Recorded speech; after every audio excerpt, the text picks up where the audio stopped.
أعوذ بالله من الشيطان الرجيم بسم الله الرحمن الرحيم۔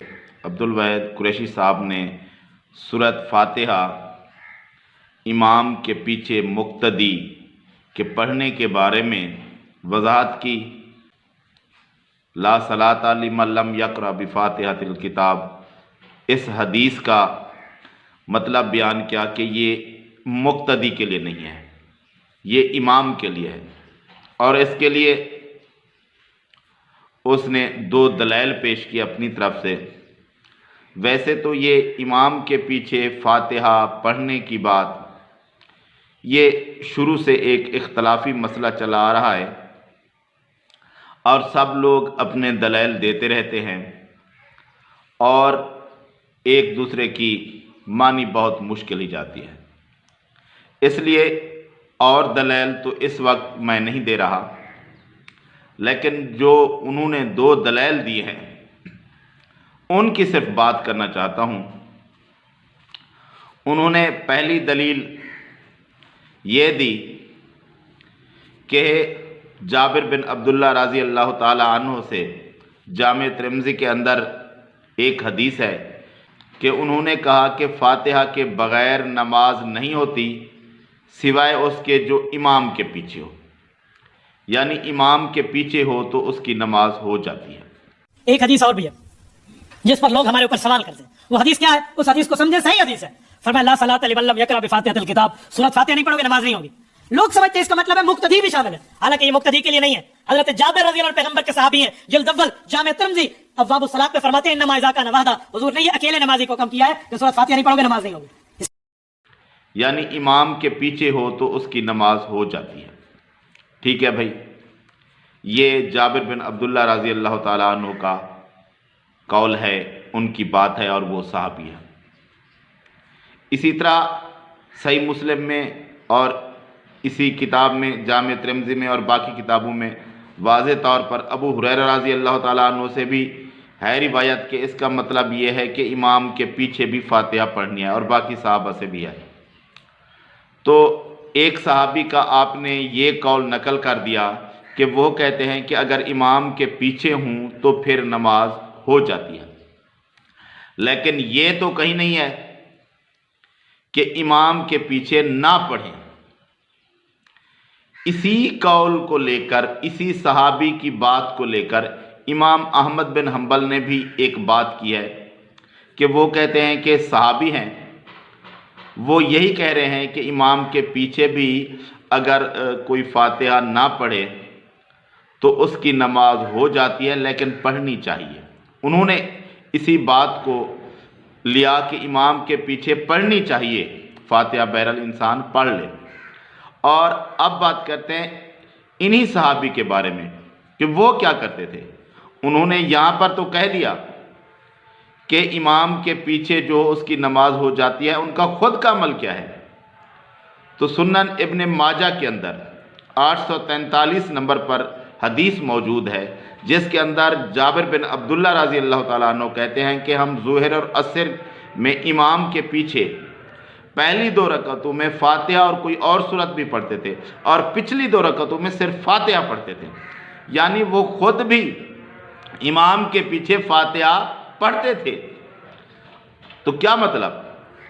ان کا کہنے کا مطلب یہ تھا کہ اگر کوئی نہیں پڑھتا تو اس کی نماز ہو جاتی ہے، وہ ان کا کہنا تھا، لیکن وہ خود بھی پڑھتے تھے، باقی صحابہ بھی پڑھتے تھے، اور کچھ صحابہ کہتے تھے کہ جو نہ پڑھے اس کی نماز نہیں ہوتی۔ جابر بن عبداللہ رضی اللہ تعالیٰ عنہ نے کہا کہ نہیں، امام کے پیچھے ہو جاتی ہے، لیکن انہوں نے کیا احتیاط کی؟ خود پڑھتے تھے۔ باقی صحابہ کیا کرتے تھے؟ خود پڑھتے تھے۔ تو بھائی جب صحابہ کا عمل یہی ہے کہ وہ خود امام کے پیچھے فاتحہ پڑھتے تھے، عبادہ بن صامت رضی اللہ تعالیٰ عنہ، ابو ہریرہ رضی اللہ تعالیٰ عنہ، یہی جابر بن عبداللہ رضی اللہ تعالیٰ عنہ جن کی روایت پیش کی جا رہی ہے، وہ سب لوگ جب خود امام کے پیچھے نماز پڑھتے تھے، وہ اپنے لیے یہی بہتر سمجھتے تھے اس حدیث سے کہ امام کے پیچھے فاتحہ پڑھنی چاہیے، اور وہ پڑھتے تھے۔ لیکن ان میں سے جابر بن عبداللہ رضی اللہ تعالیٰ عنہ کا یہ ماننا تھا کہ اگر کوئی نہیں پڑھتا تو اس کی نماز ہو جاتی ہے، لیکن نبی صلی اللہ علیہ وآلہ وسلم سے ایسی کوئی بات نہیں ہے۔ ہو سکتا ہے جابر بن عبداللہ رضی اللہ تعالیٰ عنہ والی بات صحیح ہو، اس کی نماز ہو جائے، یہ بھی ہو سکتا ہے کہ جو فاتحہ نہ پڑھتا اور اس کی نماز نہ ہو۔ تو احتیاط کیا ہے؟ احتیاط یہی ہے کہ جب حدیث موجود ہے کہ جو شخص امام کے پیچھے فاتحہ نہیں پڑھتا اس کی نماز نہیں ہوتی، تو نماز میں فاتحہ لازماً پڑھیں۔ اور ایک دوسری دلیل یہ دی ہے کہ حدیث میں ہے کہ خطبہ کے بغیر جمعہ نہیں۔ تو بھئی جب یہ حدیث ہے خطبہ کے بغیر جمعہ نہیں، تو جو شخص خطبہ نہیں پڑھتا پھر اس کا جمعہ نہیں ہوتا، جس طرح یہ حدیث ہے کہ فاتحہ کے بغیر نماز نہیں۔ جملہ سمجھانے لگا ہوں، میں کہتا ہوں اگر یہی مطلب ہے کہ جو سورۃ فاتحہ نہیں پڑھے گا نماز نہیں ہوگی، یہ مقتدی کے لیے بھی ہے، تو ایک اور بھی روایت ہے، وہ روایت ہے لا خطبۃ لا جمعۃ الا بخطبۃ، کہ خطبہ نہیں پڑھو گے جمعہ نہیں ہوگا، یہ بھی حدیث ہے۔ خطبہ نہیں پڑھو گے جمعہ، اتفاق آج جمعے کا دن تھا، آپ سب نے خطبہ پڑھا ہے، تو پھر آپ کا جمعہ کیسے ہوا ہے؟ امام خطبہ پڑھے گا، مقتدیوں کی طرف سے جمعہ ہو جائے گا، تو بابا امام سورۃ فاتحہ پڑھے گا، مقتدیوں کی طرف سے نماز ہو جائے گی۔ تو اگر ان پر غور کریں تو ادھر ہے خطبہ کے بغیر جمعہ نہیں، اور ادھر ہے ہر شخص کے لیے من، جو بھی، ادھر نہیں ہے من کا لفظ، سب کے لیے نہیں ہے، ادھر واضح طور پر ہے۔ اور نبی صلی اللہ علیہ وآلہ وسلم سے ثابت ہے کہ وہ اکیلے آگے خطبہ پڑھتے تھے اور باقی لوگ خطبہ سنتے تھے۔ واضح احادیث ہیں کہ خطبے کے اندر خاموشی ہے سننے والوں کے لیے، لیکن ادھر کیا ہے کہ لوگ پڑھیں، من لم یقرأ بفاتحۃ الکتاب، جس نے بھی فاتحہ نہیں پڑھی اس کی نماز نہیں، سب کے لیے ہے۔ خطبے کے اندر سب کے لیے کسی جگہ پر بھی نہیں کہا گیا، بلکہ سامنے ثابت ہے نبی صلی اللہ علیہ وآلہ وسلم نے خطبہ کے اندر بات کرنے سے بھی منع کیا۔ تو اس حدیث کو آپ غلط تشریح بیان کر کے لوگوں کو گمراہ کرنے کی کوشش نہ کریں۔ ہاں، آپ جس بات پر ڈٹے ہوئے ہیں وہ آپ کی اپنی مرضی ہے، لیکن جس حدیث سے اس طرح کا کوئی مطلب کا گمان بھی نہیں بنتا کہ یہ اسی طرح کی حدیث ہے، ادھر ہے جو کوئی نہیں پڑھتا فاتحہ، ادھر یہ بات نہیں ہے، تو یہ حدیث اس حدیث کے برابر نہیں ہے، اس میں اور اس میں الفاظ میں کافی سارا فرق ہے، تو ان دونوں کو ملانے کی کوشش نہ کریں۔ اور تیسری بات ایک اور میں عرض کر دوں، اور یہ آپ بھی مان رہے ہیں کہ امام فاتحہ جب پڑھے گا تو مقتدی کی نماز ہو جائے گی، یعنی امام لازماً پڑھے گا اور مقتدی کی نماز ہوگی، اور اگر اکیلا ہو تو وہ بھی لازماً پڑھے گا، منفرد لازماً پڑھے گا فاتحہ اور امام بھی لازماً پڑھے گا۔ یہ آپ نے اس حدیث سے مطلب نکالا۔ تو اگر آپ کا امام نہ پڑھے تو کیا پھر ہو جائے گی نماز؟ اور منفرد اکیلا شخص نہ پڑھے تو پھر کیا نماز ہو جائے گی؟ اس حدیث سے تو آپ یہی مطلب نکال رہے ہیں کہ یہ امام کے پڑھنے سے مقتدی کی نماز ہو جائے گی، اور جب امام خود نہ پڑھے اور اکیلا بھی نہ پڑھے تو پھر بھی نماز ہو جائے گی؟ پھر تو نہیں ہوگی نا۔ تو پھر آپ یہ کیوں کہتے ہیں کہ پچھلی 2 رکعتوں کے اندر جب 4 فرض ہیں تو پھر نماز ہو جاتی ہے فاتحہ کے بغیر، اگر کوئی فاتحہ نہ پڑھے تو اس کی نماز ہو جاتی ہے؟ پھر یہ مطلب کہاں سے نکالا؟ حدیث تو ہے کہ فاتحہ کے بغیر نماز نہیں ہوگی، آپ کہتے ہیں کہ امام کے پیچھے ہو جائے گی۔ میں کہتا ہوں پھر یہ کیوں کہا آپ نے کہ امام کی بھی فاتحہ کے بغیر نماز ہو جائے گی پچھلی 2 رکعتوں میں؟ تو پھر تو آپ نے حدیث کا ادھر امام کے لیے بھی انکار کر دیا، ادھر تو مطلب یہ نکال رہے تھے کہ امام پڑھے گا لازماً، اور پھر آپ نے یہ مطلب نکال لیا پتہ نہیں کہاں سے کہ امام بھی نہ پڑھے پھر بھی نماز ہو جائے گی۔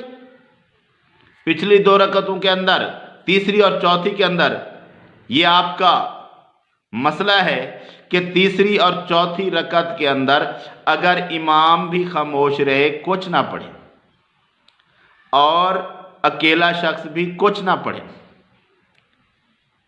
کچھ لوگ کہیں گے کہ یہ مسئلہ نہیں ہے۔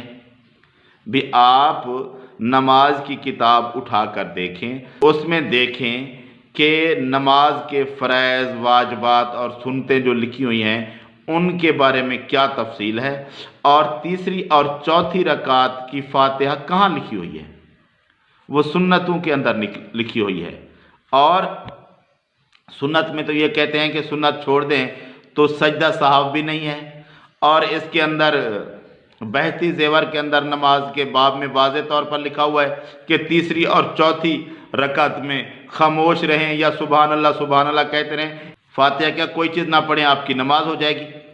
تو یہ مسئلہ ہے، تو پھر حدیث کہاں گئی؟